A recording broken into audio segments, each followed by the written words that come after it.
फिरोजाबाद में माता अहिल्याबाई होलकर जन्म शताब्दी समारोह के मंच से उत्तर प्रदेश के उप मुख्यमंत्री केशव प्रसाद मौर्य ने विपक्ष पर तीखा सियासी तीर चलाया। उन्होंने सपा प्रमुख अखिलेश यादव के पीडीए राग पर सीधा हमला बोलते हुए कहा कि 2012 से 2017 तक सत्ता में रहते हुए उन्हें इन पिछड़ों और दलितों की याद क्यों नहीं आई। राम भक्तों पर गोली चलवाने वालों को आड़े हाथों लेते हुए उप मुख्यमंत्री ने हुंकार भरी कि उत्तर प्रदेश की जनता साल 2047 तक अखिलेश यादव और सैफई परिवार को सत्ता से दूर रखेगी। विपक्ष को घेरने के साथ ही उन्होंने भाजपा सरकार के विकास कार्यों का डंका बजाया और दावा किया कि डबल इंजन की सरकार 2047 तक विकसित भारत और विकसित उत्तर प्रदेश का संकल्प पूरा करेगी, जहां हर हाथ को रोजगार मिलेगा और गरीबी को मिटाकर हर नागरिक को समृद्ध और आत्मनिर्भर बनाया जाएगा। तो वहाँ चुनाव प्रचार करने का इनका एक भी कैंडिडेट नहीं था। इन्होंने सोचा रिश्तेदार को जिता देंगे। मैंने कहा तुम्हारे जंगल राज, सपा के जंगल राज और रजत के राष्ट्रीय जनता दल के जंगल राज में कोई अंतर नहीं है। इसलिए अगर तुम्हें उत्तर प्रदेश की जनता ने हराया है तो बिहार की जनता राष्ट्रीय जनता दल यानी तेजस्वी यादव जी को भी हराने का काम करेगी और वहां नीतीश कुमार जी के नेतृत्व में 202 सीटें 243 ही है वहां कमल खिल गया। पश्चिम बंगाल में कल्पना नहीं कर सकते थे। मैं भी जा रहा था, मुझे लग रहा था जीतेंगे, लेकिन वह तो जो वहां मुख्यमंत्री थी ममता बनर्जी जी, उसका भी समर्थन श्री अखिलेश यादव जी करने चले गए। इन्होंने आम आदमी पार्टी का समर्थन किया, उसकी नैया डूब गई। राष्ट्रीय जनता दल का समर्थन किया, उसकी नैया डूब गई। इन्होंने टीएमसी का समर्थन किया, वो तो समुद्र में ही डूब गया। आसाम में हमारी तीसरी बार सरकार बन चुकी है। घुसपैठिए भारत छोड़ करके भागने की तैयारी कर चुके हैं। आप पश्चिम बंगाल की फोटो देखते होंगे, बड़ी तेजी के साथ वो अपने देश वापस जाने का काम कर रहे हैं। लाठी नहीं चलाई अभी, केवल कमल का बटन दबाया और घुसपैठियों ने भारत छोड़ना शुरू कर दिया। जब कमल का बटन दबता है तो सुशासन आता है, कमल का बटन दबता है तो विकास आता है, कमल का बटन दबता है तो 7 करोड़ गरीबों को पक्का घर मिलता है, कमल का बटन दबता है तो कितने गरीब घरों में गैस का कनेक्शन मिल जाता है, कमल खिलता है तो प्रधानमंत्री गरीब कल्याण अन्न योजना से 80 करोड़ लोगों को फ्री में राशन मिलता है कि नहीं मिलता है। एक कमल का बटन दबाने से करोड़ों लोगों को 5 लाख रुपए तक के इलाज की सुविधा मिलती है। कमल का बटन दबाने से अगर पाकिस्तान में प्रशिक्षण प्राप्त आतंकवादी हमारे देश पर हमला करते हैं तो सर्जिकल स्ट्राइक होती है, एयर स्ट्राइक होती है और ऑपरेशन सिंदूर भी होता है। ये आपकी ताकत है माननीय मोदी जी के साथ, जिसके कारण आज भारत का डंका पूरी दुनिया में बज रहा है। पूरी दुनिया के लोग हैरान है कि भारत तो गरीब देश था, इतना साहस कहां से आ गया। ब्रह्मोस मिसाइल बना रहा है, सीधे पाकिस्तान में दाग दे रहा है, आतंकवादियों को पैदा करने वाली फैक्ट्री ध्वस्त हो जा रही है। बौखलाए हैं, घबराए हैं। और आप देखते होंगे आजकल ये सपा वाले हो, कांग्रेस वाले हो, टीएमसी वाले हो, ऐसे तमाम दल है जो जिसे इंडी गठबंधन कहते हैं। आज मैं फिरोजाबाद की धरती से कह करके जा रहा हूं, देश की जनता ने जान लिया है कि ये सत्ता के लायक तो है ही नहीं, इसे इनको सत्ता से हटा दिया। ये विपक्ष के लायक भी नहीं है। आने वाले समय में देश की जनता, चूंकि लोकतंत्र में विपक्ष रहता है, कांग्रेस सपा विपक्ष नहीं होगी, कांग्रेस देश में विपक्ष नहीं होगी और सपा उत्तर प्रदेश में विपक्ष नहीं होगी। यहाँ कोई और विपक्ष आपको दिखाई देगा, लेकिन सत्ता 2047 तक विकसित भारत बनने तक भारतीय जनता पार्टी के हाथ में देश ने सौंपा है, उत्तर प्रदेश ने सौंपा है और यह सत्ता अभी 2047 तक भाजपा के पास है, भाजपा के पास रहेगी। भाजपा ही वर्तमान है, भाजपा ही भविष्य है। आप सबको विश्वास है? सही है? कोई समस्या तो नहीं मेरी बातों में? लोग सब सहमत हो ना? दोनों हाथ रख बताओ, सहमत हो ना? भाजपा ही है। देखिए बिजली जाती है क्या? सपा की सरकार में बिजली आती नहीं थी और भाजपा की सरकार में बिजली जाती नहीं थी। ये अंतर है जी, ये सुशासन है। भ्रष्टाचारियों के खिलाफ कार्रवाई करते हैं तो पूरा विपक्ष तिलमिला जाता है कि मोदी जी आप हमारे खिलाफ कार्रवाई मत करो। माननीय प्रधानमंत्री जी ने क्या कहा था?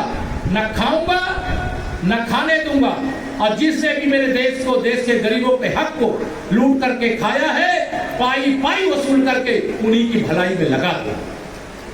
इसके कारण तमाम गरीब कल्याण की योजनाएं आप सबके बीच में पहुंच रही।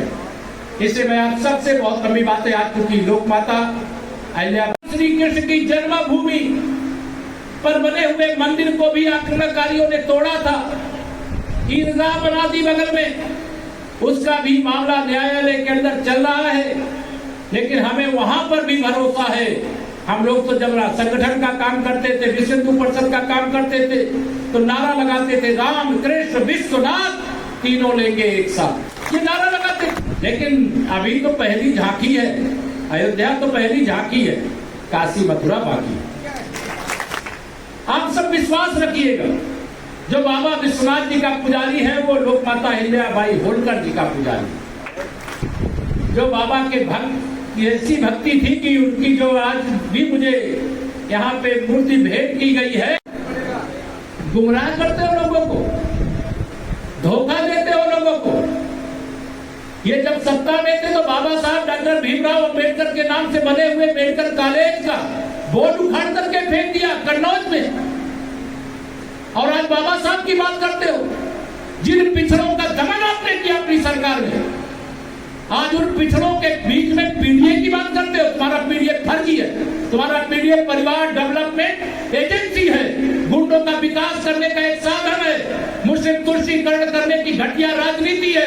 लेकिन यह देश अब ये सब चलने नहीं देगा, यह प्रदेश अब ये सब चलने नहीं देगा। यह मैं आप सबके सामने विश्वास दिलाते हुए कहना भी चाहता हूं, पूरे मजबूती से तैयार रहना। बहुत कल भूकवा आएंगे, कुछ उठकटवा भी आएंगे, लेकिन हम 80% 75% से ज्यादा सीटें अगर पश्चिम बंगाल में जीत सकते हैं तो 75% से ज्यादा सीटें हम उत्तर प्रदेश में भी जीत सकते हैं। आसाम में हम 80% सीटें जीते तो उत्तर प्रदेश क्या पश्चिम बंगाल और आसाम और बिहार से पीछे रहेगा क्या? और जब से, अब मैं आपको सही बता रहा हूं, जब से आम आदमी पार्टी की नैया डूबी, आरजेडी की नैया डूबी, टीएमसी की नैया डूबी, तब से अपनी नैया डूबी हुई मान रहे हैं श्री अखिलेश यादव। जिनको मालूम है कि 2027 का जो मुंगेरी लाल का हसीन सपना वो देख रहे हैं, वो पूरा होने वाला नहीं है। और मैं आपको विश्वास दिला रहा हूं, पूरा होने भी नहीं दूंगा, पूरा होने भी नहीं दूंगा। अभी बहुत जल्दी हम लोग 75 जिले हैं, 403 विधानसभा सीटें हैं, पूरे 75 जिले की 403 विधानसभा सीटों में घूमेंगे, जाएंगे, आएंगे आप सबके बीच, और समाजवादी पार्टी की साइकिल को पंचर करके सही पे भिजवाएंगे। पंचर करोगे कि नहीं पंचर करोगे? तो एक कमल का बटन दबाने से 80 करोड़ गरीबों को भोजन मिलता है। 7 करोड़ गरीबों को 2014 में नहीं होते तो समाजवादी पार्टी के गुंडागर्दी करने वाले शासन से 2017 में मुक्ति नहीं मिलती। लेकिन आज मैं एक बात और कह करके जा रहा हूं, 2017 में जो मुक्ति मिली है, विकसित भारत और विकसित उत्तर प्रदेश बनाए बगैर 2047 तक ये सैफई परिवार वाले सत्ता का दरवाजा भी नहीं देख पाएंगे। फर्जी पीडीए की बात करते हो, इनको सबको ये बताने की आवश्यकता है 2012 से 2017 तक तुम्हारा पीडीए कहां चला गया था? उस समय तुम्हें पिछड़ों दलितों की याद नहीं आई, उस समय उनका दमन किया, उन पर अत्याचार किया, और आज आप पीडीए की बात कर रहे हो। 2012 से 2017 तक राम भक्तों पर गोली चलवाने वाले श्री मुलायम सिंह यादव मुख्यमंत्री नहीं थे, श्री अखिलेश यादव आप मुख्यमंत्री थे, आप थे। इसलिए 2012 से 2017 का जब तक हिसाब नहीं दोगे, ये ध्यान रखना, सत्ता की बागडोर उत्तर प्रदेश की जनता तुम्हें सौंपने वाली नहीं है। मुझसे सहमत हो आप लोग? दोनों हाथ में बताओ, सहमत हो?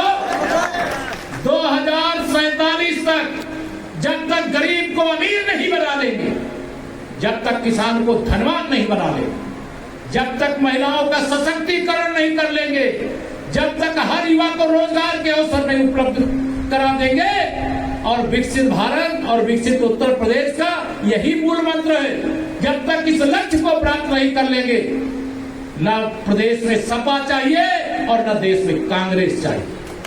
यह आप सब लोग ध्यान में रखना। ये अनेक प्रकार से गिरगिट की तरह रंग बदलने का काम ये सपाई भी कर सकते हैं, कांग्रेसी भी कर सकते हैं। ये सोच रहे थे कि 2024 के लोकसभा चुनाव में हमारे ही परिवारजनों को गुमराह करके कुछ और ज्यादा ले लिए, हमारी लोकसभा में सीटें कम हो गई। हम लोग भी चिंतित थे। जिसने अपना तन समर्पित, मन समर्पित और यह जीवन समर्पित, जो 24 घंटे देश और देशवासियों के लिए काम करता है, उन माननीय नरेंद्र मोदी जी के नेतृत्व में जब अकेले भारतीय जनता पार्टी को बहुमत नहीं मिला तो हम भी दुखी थे, शायद आप भी दुखी रहे कि नहीं दुखी रहे। लेकिन एनडीए की सरकार बन गई, माननीय नरेंद्र मोदी जी तीसरी बार प्रधानमंत्री बने। लेकिन उसके बाद जो चुनाव हुआ, हरियाणा में चुनाव हुआ, 2/3 बहुमत से श्री नायक सिंह सैनी जी के नेतृत्व में भारतीय जनता पार्टी की सरकार वहां। महाराष्ट्र में चुनाव हुआ, 3/4 बहुमत से भाजपा गठबंधन वहां जीता और भाजपा के श्री देवेंद्र फडणवीस जी वहां मुख्यमंत्री बने। उसके बाद 2025 के जनवरी में दिल्ली प्रदेश विधानसभा का चुनाव हुआ और वहां भी 2/3 बहुमत से जीत करके श्रीमती रेखा गुप्ता जी वहां मुख्यमंत्री बने।